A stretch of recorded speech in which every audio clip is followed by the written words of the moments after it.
So it's my absolute pleasure today to welcome to our next Church Planting Theology webinar, the Reverend Dr. Michael Moynagh. Mike won't be a stranger to many of you. He's, I think, has been one of the leading thinkers in our ecclesiology and our missiology, particularly around fresh expressions and church planting over the past few decades. I think for those of us who teach mission or church planting of any description, we are all very grateful for Mike and his work because it has stimulated so many wonderful conversations in the classroom and helped practitioners and those training for ministry to think deeply about the task of mission and starting new things. Mike, you probably know Mike from as being the author of two books, Church in Every Context and Church in Life. I'm really pleased to see this new book, Giving the Church, which develops some of those themes and asks some really important theological questions about this really crucial task of starting new churches. So Mike, thank you so much for joining us this afternoon for our conversation. Well, thanks, Josh, for inviting me, and thank you all for coming. This is great, and looking forward to our time together. Yeah, great. Okay, so why don't we start off by talking a little bit about this new book? So I think it would be helpful if you just want to set the scene for us and tell us why write this book and maybe how this relates to some of the other work that you've produced that we just mentioned. Well, I wrote this book because I've picked up on the theme in some of my earlier books of giving as a way of thinking about some aspects of the theology of church multiplication. But I wanted to think about that a bit more, and I really wanted to develop a rich theology of church planting. And that for me, I started life writing about fresh expressions and that sort of thing right back in the year 2000, 2001, and it was incredibly pragmatic. And then over the years, I've just been prompted to try and deepen our sort of theological understanding of this. And this book really, for me, may not for anyone else, brings to a sort of summit, really, my theological thinking about church multiplication. And so I've always been quite struck by the notion of giving, and I remember reading a little article by Rowan Williams some time ago, a lecture he gave, very obscure lecture he gave to CMS in Wales, in which he talks about releasing the gift. And my summary would be: a gift is not a gift unless you let go. And so when I'd finished Church in Life, I began to explore the notion of gift and church. And what surprised me was that very few people seem to have written about the church from that particular standpoint. Giving is everywhere, and if you read sacramental theology, it's steeped in gift. But the idea of starting with the notion of giving and notion of generosity and saying, what would an ecclesiology look like from that standpoint? I really couldn't find much on this at all. And that struck me as really strange, given the grace is so fundamental to our theological understanding and our Christian formation. So what I wanted to do then was to write this book and ask myself and ask others who care to read it, what would ecclesiology look like if it was written from the standpoint of generosity? What were some of the big themes? What is church? The four marks of the church, the visible and invisible church. What about inclusion and exclusion? Could these and other themes be enriched by approaching the church from this angle? And that's really, it's an experiment, this book really is. Well, does it work? And you'll come to your conclusions about that. But it's been quite fun writing it, and I found myself quite enriched in the process. I think probably some of the most inspiring works of theology are those that are written to yourself, aren't they? A bit like it's often said that the best sermons are those that you have to first preach to yourself. And I wonder if there's something true about the kind of theological work that you're doing here. It's interesting to hear there's such a personal connection to that. Mike, you talk in the beginning of the book about the famous work, Models of Church by Avery Dulles. And you suggest that this idea of the church as gift might might be added to Dull's list of models for thinking about ecclesiology. I wonder, for those who are less familiar with this idea of models of church, what does this bring to the conversation, this idea of thinking about models? Yeah, I mean, I never know how to pronounce it. I mean, you pronounce him Dulles, I pronounce him Dulles. I'm never quite sure which is which. Yeah, I'm not sure But, either. just reflects my complete amateurism in this field, probably. But he comes up with sort of 6 models of the church. Church as an institution, as community, as servant, as making disciples, and so on. And the thing about a model is it's just a nice, succinct little summary, a useful summary of something that is fundamental, in this case, to understanding the church. And so, I mean, these models aren't necessarily contradictory. I mean, he would be arguing that they're really complementary and that they're different lenses on thinking about the church. And I think they're really helpful lenses. And so what I wanted to do is, as I looked at those lenses, to ask myself, well, is there a 7th model? And is this 7th model of the church as a gift? And again, not a model to replace the others, but to feed into the others, and add a further lens to community, institution, and so on, which are the models. Sacrament is a very important model for him, to these models that he uses. And that's really what I've been trying to do. Yeah, thank you. And I think actually that fits really well with what you said about this being an experiment. Yeah. For Dulles or Dullers or however you say it. I think the key thing is that it provides a level of modesty to the proposal, that actually this isn't supposed to explain everything, but it does illuminate something that we can't see without focusing down. So I think it works really well as helping to set the scope of what you're doing.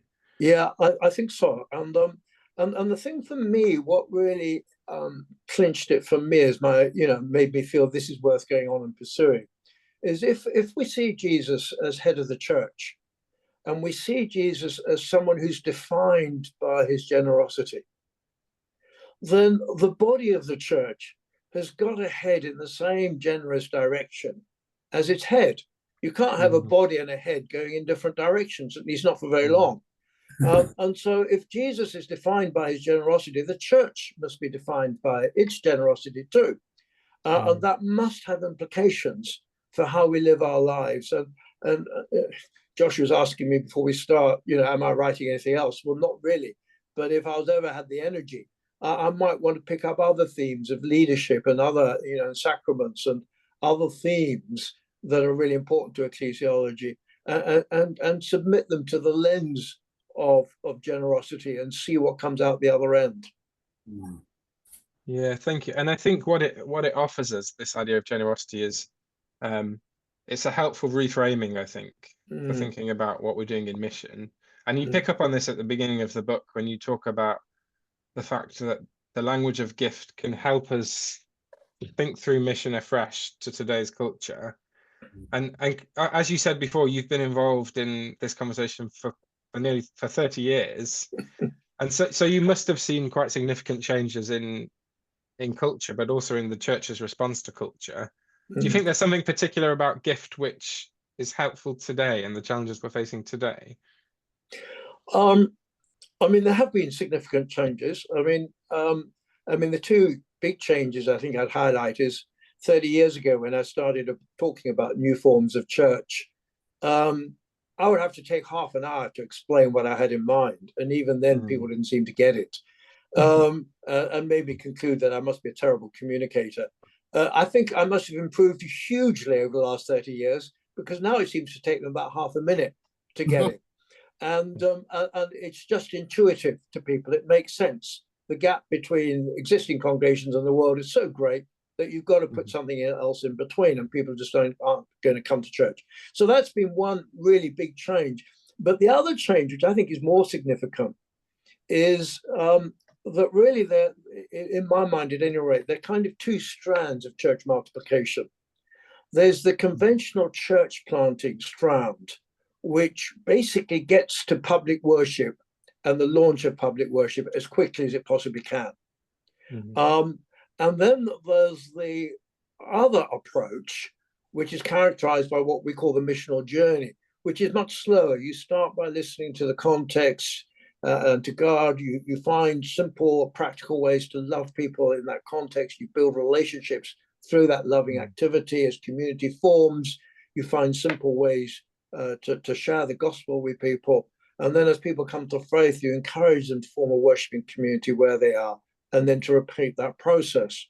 And these different approaches, it's not large versus small. It's methodology, and they're fundamentally different on the ground. And it's not one is better than the other. Actually, they're both brilliant if you use them in the right context. But what I'm observing is that the more traditional approach is being eaten away. That's not really very good language, because I don't mean to denigrate it, but it's kind of being nibbled away at the edge by this second approach. So one of my students here at Wycliffe Hall in Oxford, where I'm based, about 3 or 4 years ago, he went off to be a curate at HDB. He interviewed the leaders of 7 HDB church plants, and he found that the sort of children were all doing HDB style church. But when it came to the grandchildren in areas of poverty, they were saying, this just doesn't work. We invite people to Alpha, but we've got no one to invite. They don't come.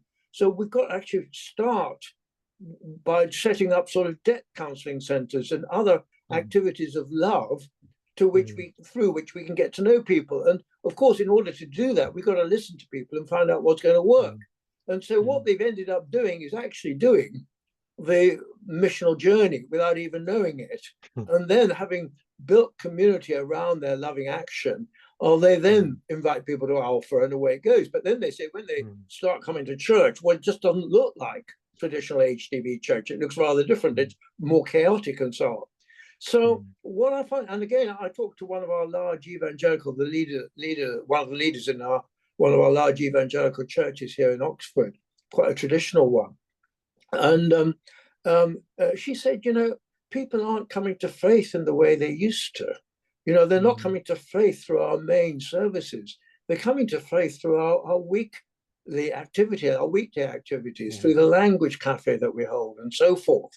And I smiled at her and said, welcome to my world. And the penny hadn't quite dropped. It hadn't dropped that actually in your language cafe that they run, they could have a little congregation there. They're still in the mindset they've got to invite them to church on Sunday. And some will certainly do that. But others will be much more comfortable making that language cafe and the meal that they have and the little talk about Jesus that they have, making that the basis of their new congregation. And so I do think the world is changing, not because the second approach is better than the first, but because this second approach is basically the only approach you can adopt in a culture where people know nothing and have no connections with the church. Where do you start? You have to start by listening to them and loving them, building relationships with them, and then in that context, sharing the gospel. So I would really say that the big hope for me is that these two streams can draw together. And what I long for is particularly resource churches, when they've planted in perhaps quite a conventional way, but not always, but when they've planted in a conventional way, I long for them to say, well, now who aren't we reaching? And when they ask that question, and alongside their small connect groups and whatever else they start, they might want to start 1 or 2 sort of missional communities with a focus on a particular demographic, and find themselves using this missional journey to start further new little congregations, some of which may grow pretty large. Someone was telling me about a messy church in South London with something like 300 or 400 people. So, we're not talking always about small and large, although often it is larger in the more resource churches. Yeah, and I think the key is there's that wonderful line at the beginning of your book where you talk about the fact that generosity starts by paying attention. I think that's a really profound way of putting it, and I think that's exactly what you're talking about, isn't it? Is that if the church is to be a gift, then we can't start with an assumption that we know what it would be to give a good gift until we can notice who it is that we're giving to and what their needs are. So I think that that's a really helpful paradigm to think about the lens of mission and church multiplication. And I'm really grateful for the way that you've put it in the book. I want to kind of push back on a slightly different angle. So obviously, I mean, you were here in the last webinar we had, Mike, and Alison Milbank, who we were talking to, I think represents a kind of a school of thought that's quite nervous about some of the proposals that you have made historically and are making. And I think some of that, there's a nervousness from the ground, which is we're putting so much energy into keeping the show on the road that we don't have any vision for something new. And then I think there's another nervousness that someone like Alison represents, which is that rethinking our forms of church threatens something fundamental about who we are. And I'm sure you've thought a huge amount about both of those things. And I wonder if you have any reflections on how to engage with those that are more nervous about some of these proposals. Yeah. Let me start, and we may need to come back to it, because I think it's a huge topic, and I think it's a really important topic in terms of practice. So my picture of the parish and what I would love to see in every parish is a sort of, it's a bit like a wheel. You know, you've got the hub, which is the parent church, you've then got parent congregation, and then you've got round the rim new Christian communities, 2, 3, 4, and there's one church in Florida with 15. And these new Christian communities, they're connected to each other via the rim, and they're connected to the parent congregation via the spokes of the hub. And of course, when a wheel spins, it all blurs together. And so there is a sense in which, you know, there's a blending of all these different activities as they sort of connect with each other. But each of the congregations has their own particular identity. Now, that feels to me really, really important. And what holds the rim, if you like, and the hub together, the spokes, represent reciprocal giving. The parent church starts the giving by giving away some volunteers, perhaps, who give time to this new initiative. They may give, they certainly give the tradition, you know, the gospel. They give perhaps a little bit of money, they may give their premises. But in order for this giving, mutual giving, to really grow, there needs to be a reciprocation from the new initiative. And the way sometimes I picture this is to say, you know, imagine you've got a new little congregation emerging and you want to connect up. And so the leaders of Church AL will bring them to the Easter Sunday service. And so these 10 people turn up on Easter Sunday, perhaps 8 of them. They all sit in the pew next to each other. They look at the necks in front of them. And then they go out afterwards. They stand in the hall in a circle, have their coffee, talk to each other, but no one else, leave, period. Are they going to come back? But you could have a different scenario where the leader of the group goes and talks to the people who are serving coffee and says, can my new little congregation be the coffee rota for that day? And so after the service, they've set the coffee up. They're there behind the counter or whatever. They're serving the coffee. They are now the center of attention. And everyone is talking to them. And the new congregationists, or the old congregation, is saying, well, who are these people? And they're beginning to engage with them.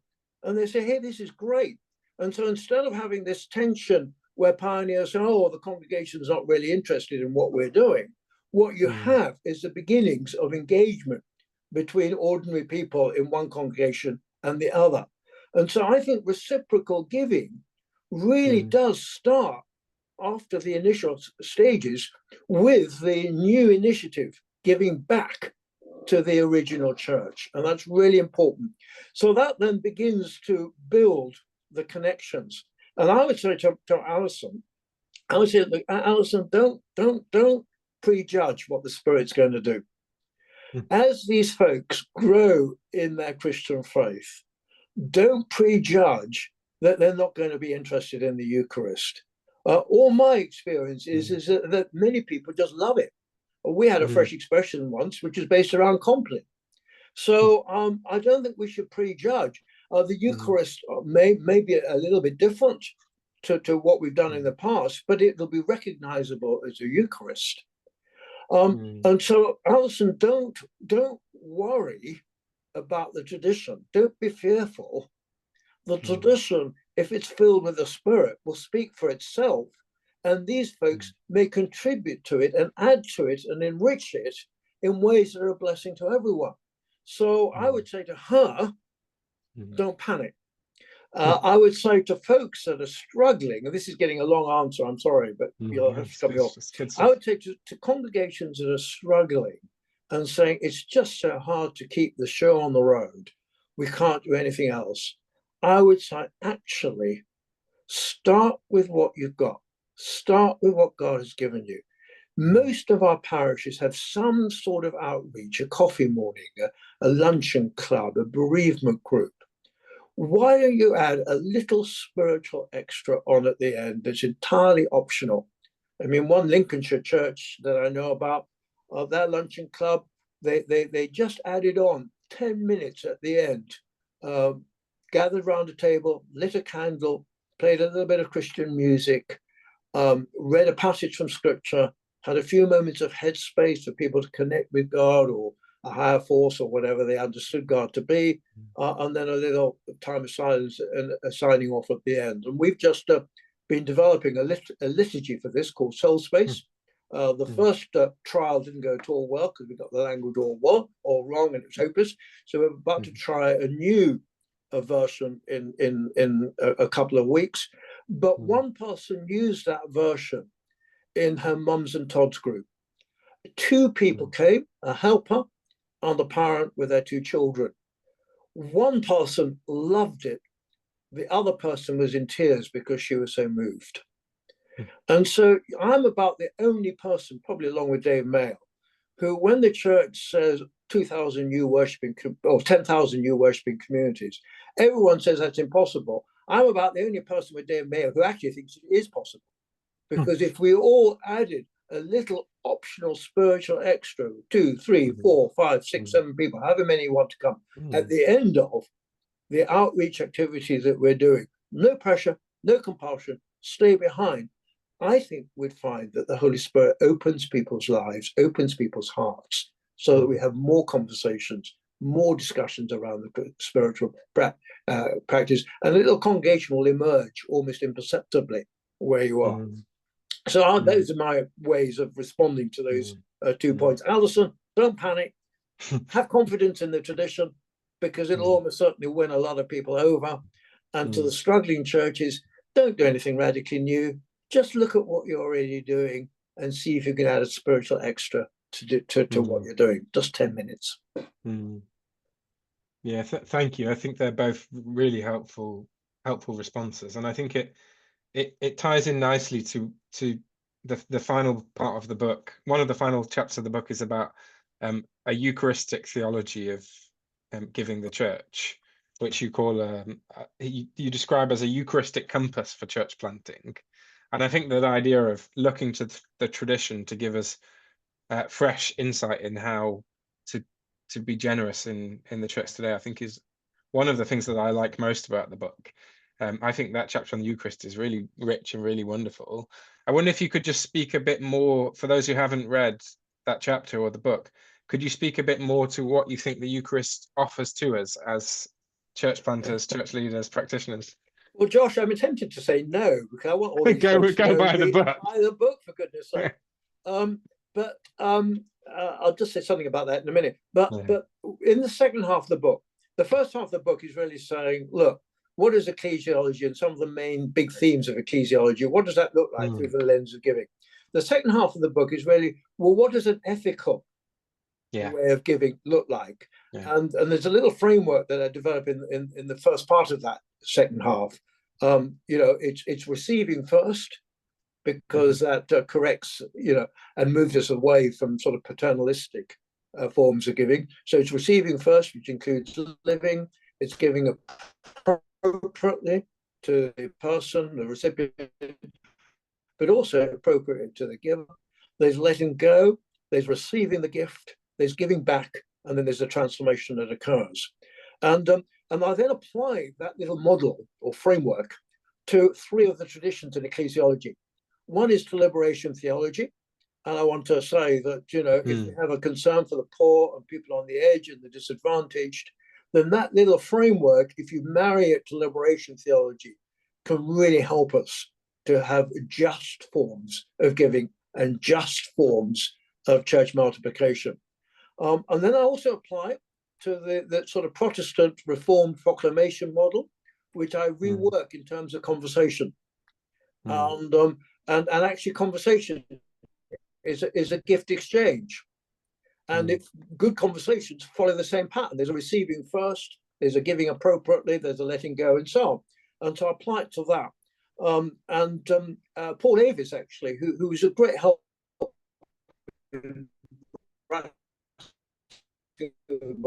He said for him, that was Joshua saying, am I going to write any more? If I could find on the conversational church, because I think there's a lot to be said that's theologically quite interesting. And then the third way, sacramental lens, particularly the idea of the church as a Eucharist. And again, I talked about the Eucharist as embodying these 6 elements of receiving first, giving appropriately, letting go. So Christ receives us in the communion and gives appropriately to us through the communion. And there's a letting go and there's a giving back. And there's a receiving and there's a giving back, and there's a transformation process. And so that felt to me a quite a fruitful way of thinking about Eucharistic theology, giving a sort of new twist to Eucharistic theology, but also giving a new twist to church planting theology. We can see church planting as a Eucharistic movement, if you like. The church goes out and people gather around the team. They receive from the team. They receive communal life with Jesus. They consume that communal life, if you like, and they then themselves go out transformed to repeat the process. And so there's a Eucharistic dynamic at work in the process of church multiplication. And I'd love us all really to get hold of that. And I think that does help. I think it's John to make a connection with Anglo-Catholic type giving us ecclesiology as well in church planting. Yeah, thank you, Mike. And I think actually that's a good place to bring some other voices into the conversation, because I think there are lots of things there, and helpfully you've pointed out John, who's also on the call, who's done some thinking around Anglo-Catholic church planting. But I'm sure there are others that have comments or questions, whether you've had a chance to read the book or not, that will help to steer the rest of our conversation. So we've got about 20 or so minutes to ask questions to Mike. Would anybody like to get us started? You can either put your hand up or write something in the chat. I'm happy for you to do either. Yeah, John.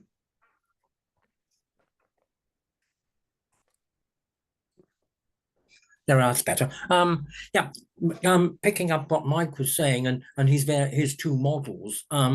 It occurs in my book, but my Anglo-Catholic parish started by doing the being bit. We had a vacancy for a curate, and then there was a new estate, so we decided we ought to do something. We didn't know what to do. We bought a house, or the diocese did generously. We stuck quite an old church army captain ordained in it and said, get on with it. And what did he do? He walked his dog. Now, I think for church planting on a new estate, a dog is essential. He walked his dog, met the people, and they then came up and said, what's this messy church people talk about? Can we do it? So he did it. And the first week, he had to turn half people away because the house they'd got to use wouldn't count. The roof would collapse if they had so many people in. And that was a sort of the being bit, the being with, the presence. And then they said, oh, church does things like services. Can we do some sort of service? So, it grew organically from there. And and the church now, he's moved on, he's retired, but the current priest there, he has a regular congregation of between 50 and 60 in the sort of community centre, and it's the centre of the estate. And the important thing for outreach they do is on a Sunday morning after their service, they serve soup and bread to all football players on the fields around. So that's exemplifies what you were saying about that approach, Mike. John, it's a lovely story. I love it all the way through, because it's exactly as you say. That he walked his dog, which was a listening process. Found practical ways to love the folks, built community with them, began to share the gospel. They then start their own service, and what's more, they then go on giving to the community as part of the new church, new congregation. So I think it's a great story, that. And time and again, what we find is that people follow this missional journey in an intuitive way. If I was asked to say, what is the one gift that came from Fresh Expressions over the last 20 years?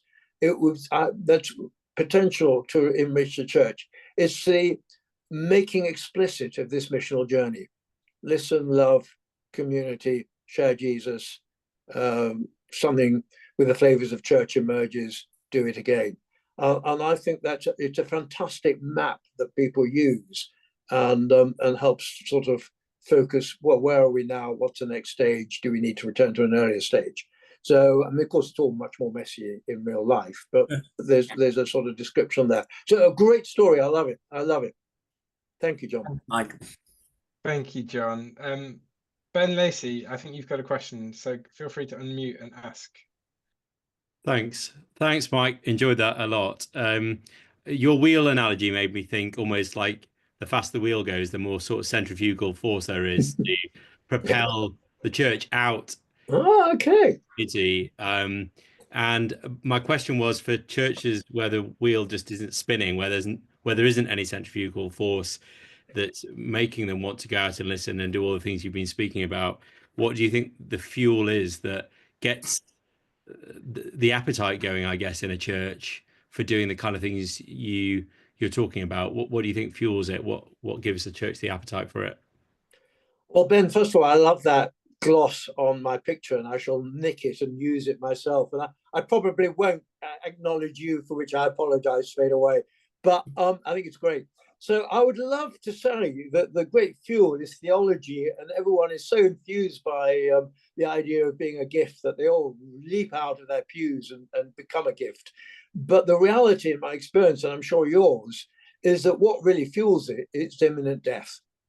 And there is a point where congregations see that they have their long-term future is in jeopardy, and they say, we can't go on as we are. And they have enough energy to say, what can we do? And can we do things differently? And to those folks, I want to say, it's very simple. Just build on what you've got. Start with what you've got. It may be starting with people's passions.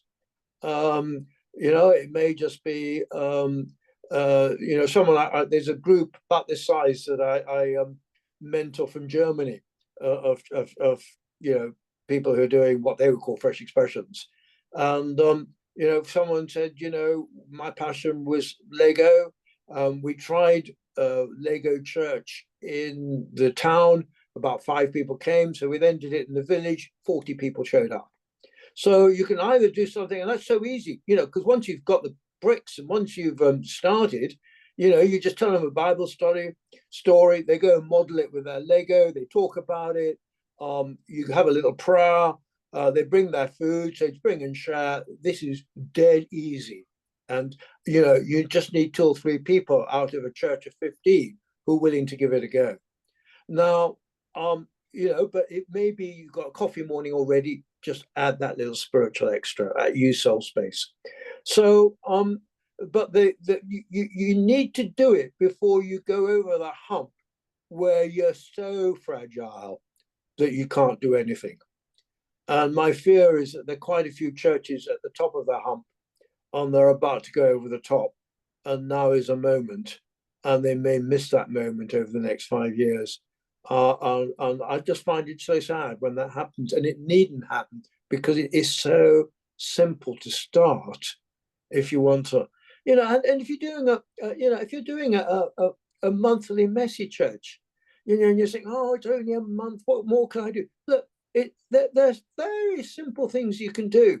You can say every Tuesday evening at 7 o'clock, we're going to have bedtime story with Ben.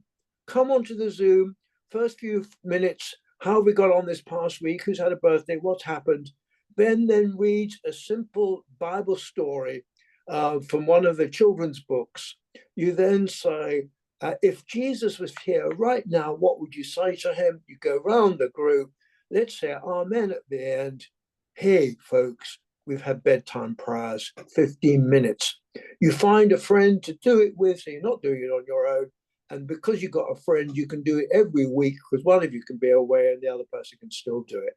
So, there are so many really simple things that you can do that don't take a lot of time.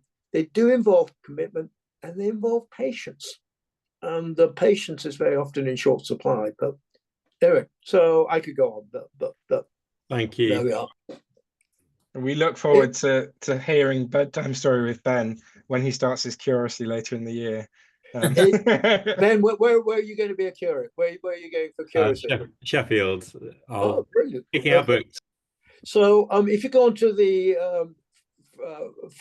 FX resourcing website, you just Google Godsend, GODSEND. There's a book with lots of practical ideas, and there are also 17 videos, interviews and so on that you can use, lots of stories and so on.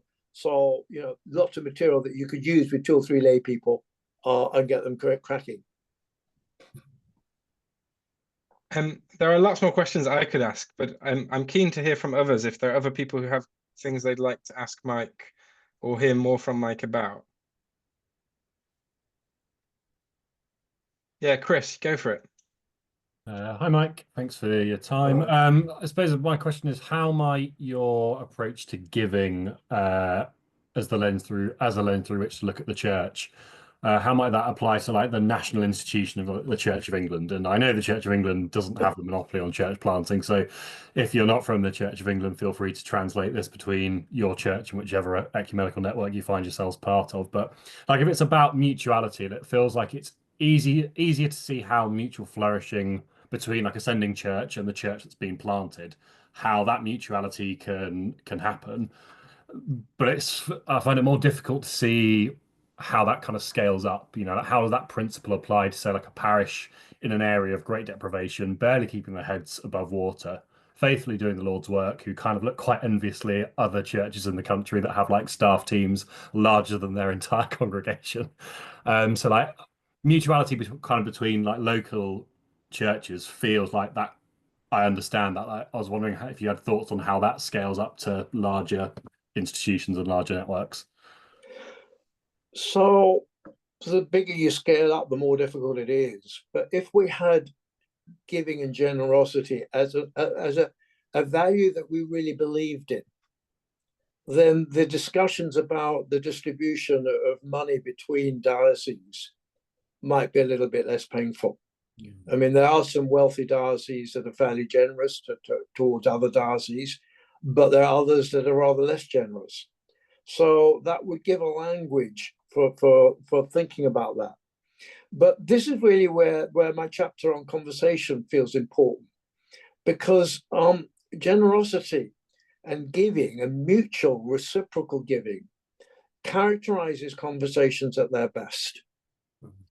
And, we often engage in diocesan structures and we find that conversations are not at their best. There isn't a process of listening. Sometimes you get the chair coming, the agenda is predetermined, the outcome of some of the items is predetermined, and that starting, we'll receive from you guys first, doesn't really happen. And so, to be honest, if I was an archdeacon or a bishop, I would be just saying, look, every diocesan conversation, every committee meeting that we have, let's have a period of brainstorm where it's free-flowing, where we listen to each other, where we welcome all sorts of crazy ideas perhaps, but where it's relatively unstructured so that we can engage with each other. And let's work out how to do that. You know, some of the organizational theorists say that if you want to define a contemporary organization, a business or whatever, what is an organization? It's conversations. You know, take away conversations from the church, take away conversations from Tesla, take away conversations from Marks and Spencer's, and what are you left with? A few buildings, some legal documents, but there's not much left. It's conversations that breathe life. And sometimes our life in diocesan structures and national structures are unpleasant because our conversations are unpleasant. So let's think about, how do we receive from people first? How do we give appropriately into our conversations? How do we release what we give so people can reinterpret them and use them in their own way? How do we receive what's being given? And how do we give back? And how are we transformed in this way? And when you start to delve down in it, receiving first, it's actually a receiving process that continues all the way through. It's receiving people into the conversation. So straight away, you're talking who's being excluded here and who do we need to bring in here. So it's quite a powerful sort of framework. So I would say let's use the notion of giving and the notion of generous conversations and mutual conversations as a way to really enhance the quality of our corporate life together at whatever level in the institution we are. Thank you very much. Mike, I'm interested in, and please do others put your hand up or put something in the chat if you'd like to contribute. I'm interested. We'll come to Mary in a minute. I'll just ask a quick question about the word church. It might not be a short question. You mentioned the word Lego church. You mentioned, and that there are many examples you could give of the word church added to whatever activity you might think of. And I wonder particularly, in the Eucharistic section of the book, you talk about your hope that some of this material will be taken into Anglo-Catholic traditions and higher church traditions. And I wonder if you think terminology is a problem, because I think for many Catholic churches, Anglo-Catholic churches, the idea of Lego church would be quite alien. The idea of a church engaging in Lego mission, I think would be, I think many Anglo-Catholic churches would be quite happy with. But I think the notion of Lego church, I think people from higher traditions might balk at that idea. And I just wanted to invite you to say something about the choice of terminology for engaging across different traditions. Yeah, Josh, thanks for that. It was really a slip of the tongue, because you're absolutely right, particularly in an Anglican context, but also in others. You know, I work with these Roman Catholics, and I think one of the problems that folks like Alison struggle with all this is because the church language has been used, and so at a popular level, you might get clergy saying, "Goodness me, I've got 7 or 8 churches already. I don't want another 3. You know, more PCCs, etc., etc." And so the idea of fragmenting the parish system is easy to imagine from the idea of fresh expressions of church. Well, if you're going to have a new church, you've got to have a new parish, or it's outside the parish. And so, you know, I can well understand why people like Alison become alarmed. And I am alarmed too. And I think that language has been deeply unhelpful, although it wasn't meant to be.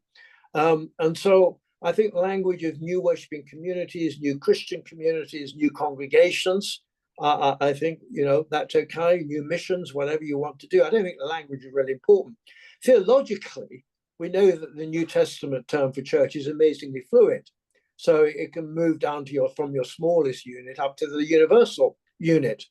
But we live in a world where we have existing understandings and existing structures. And so we need to be careful that we talk about the parish church, which is all the communities, Christian communities, worshiping communities, congregations in that parish church, in the parish, connected together and connected with perhaps the hub parish church, if you can talk in that language. So yeah, I think so. Lego church, it's not good language. She used it But if she goes on using it and then wants this to be part of the Roman Catholic parish, then she's going to struggle with that, and she'll have to think again. When I despair of the Church of England, I think about this particular diocese, which I've been working with, or with some of the people in the diocese in South Germany. In 2023, they had 1,000 parishes. Last year, in 2024, they had 30 parishes. So, you know, if we're in trouble, whoa, they are in huge trouble. And that's simply because they haven't got enough priests. And that's why these folks came to me. Because when you've got that situation, small lay communities that have a mission focus is the only way to go. And that's the way they think about it. Yeah, thank you, Mike. Really helpful. Should we go to Mary next? And then we've probably got time for one or two more questions before we finish. Thank you. I just wondered if you'd done any thinking about the different forms of whether there is a difference in the generosity or the giving from pioneering to church planting, because they are quite different approaches, and whether you perceive that there's any difference in the way that you are generous or the way that you give.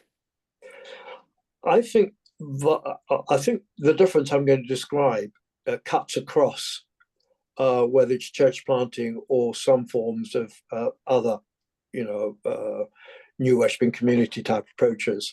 And I think it's the willingness to get a balance between what's an appropriate thing for me to give and what's appropriate to you as the recipient. And there's a lovely phrase that I came across that Fennell uses in her work on giving, which is empathetic dialogue. And she describes what goes on in the process of giving, which is there's a conversation in your mind, well, what would be really useful, helpful, what would really please the recipient, and what's appropriate for me to give, particularly in the context of our existing relationship. And I think something like that is what happens in really healthy church multiplication. There's a conversation that goes on between the team and the potential recipients of communal life with Jesus. And the conversation is about, well, what's appropriate to give to you? What's appropriate for us? We're not mechanics, so we can't do, car repairs, but maybe we can do Lego with you. If that's what one, but is that appropriate for you? What would work for you? And what's appropriate for our relationship?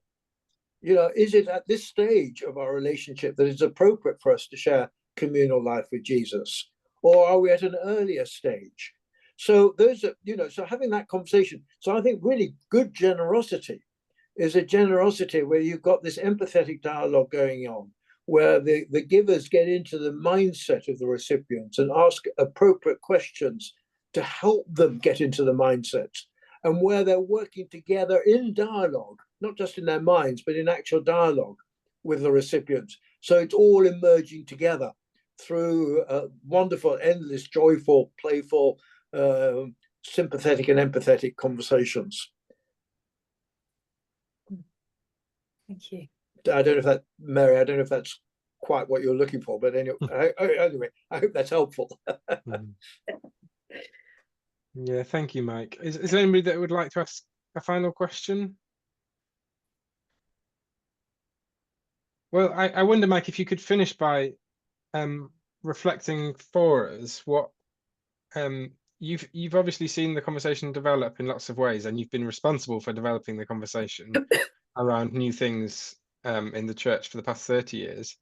I wonder what is your hope for the next decade for how this conversation might mature, and what we might see in the church if we take seriously the things we've been talking about today. What do you hope to see in the church? Okay, I will answer that in a second. Let me just do my plug.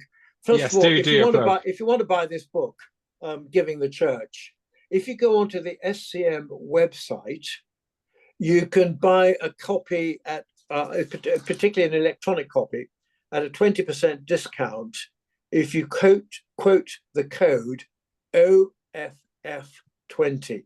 That's off in capital letters OFF20. You'll get a 20% discount on the electronic copy, and that's available, they say, till the end of the month.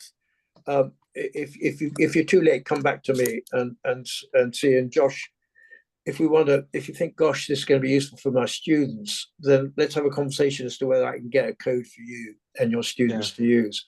So that's the first thing. Second thing is that when the book was published, I was absolutely shocked by the price and totally discouraged.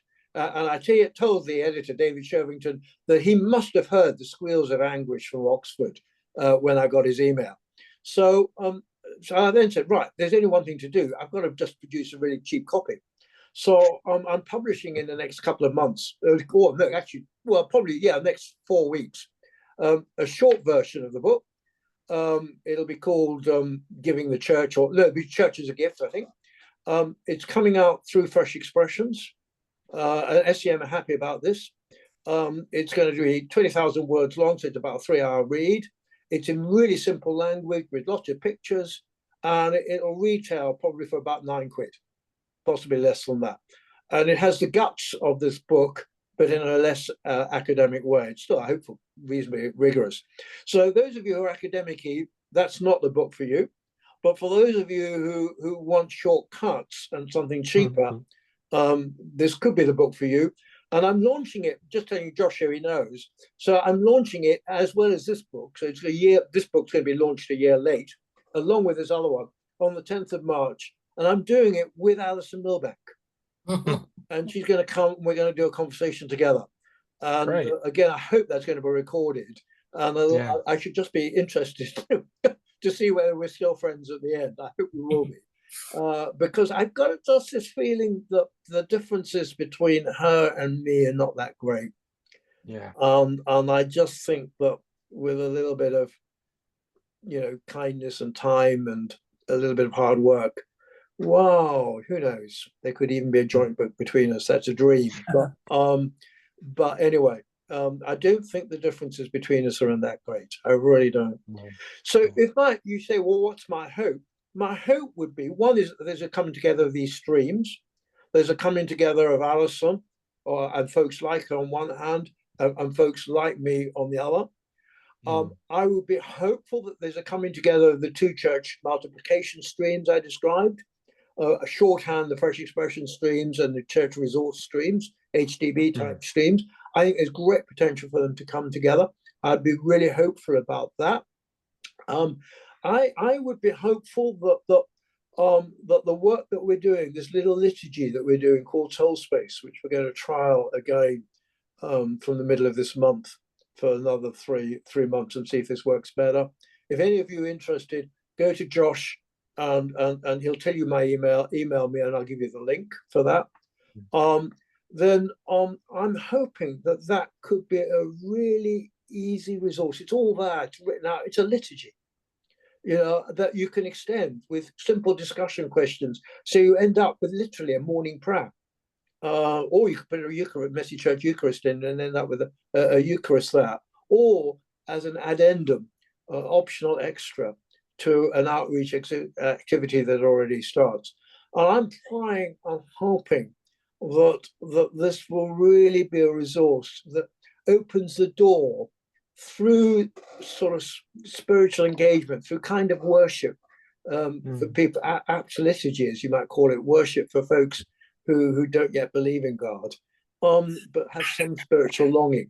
I believe that doing that might open the door to the Spirit to work in people's lives. One of our pioneers here in Oxford, who helped me with some of the language, she worked on the language with her sister, who doesn't go to church. And at the end, her sister said, hey, is there going to be one of these around here? Because I'd quite like to go.